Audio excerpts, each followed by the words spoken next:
I'm in all this dirt, 41-year-old. So the only thing that matters to me at this stage of my life is mobility. Here's one of my all-time favorite full body mobility flows, moving between a self-assisted pull-up and dip. Now I've got these gymnastics ring handles added to the bar. You can see what's happening at the shoulder level. I can internally, externally rotate. It's more grip friendly. It's also more joint friendly. So I like to mix this in. I can work on basic scapular shrugs. Inhale down, really stretch.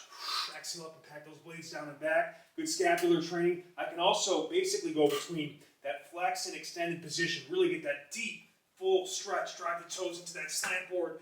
Ribs down, stretch. Coming through. I can move from a position like that to basically a lunge or split squat shape. And this is essentially a mix between a pull-up and a split squat. Now, if I want more front leg emphasis, I can stay there. I can pulse. Or I can just hold and stretch and really drive that back leg hip flexor. I can go more back leg now, really get that weight onto that back leg to get those low quads going. And I can also, of course, move into my squat shape, little side-to-side action, some pistol switches, all right? So obviously this is really mobilizing the lats, overhead arms positioning.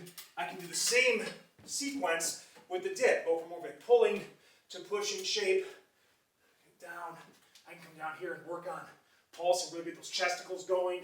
I can also say, you know what, I want to make it more of a low quad and knee fortification exercise and pulse in that position, self-assisting with my upper body. Same concept going from there. I can go all the way here to more of that front leg. I can also come all the way back to that back leg and, of course, that squat shape.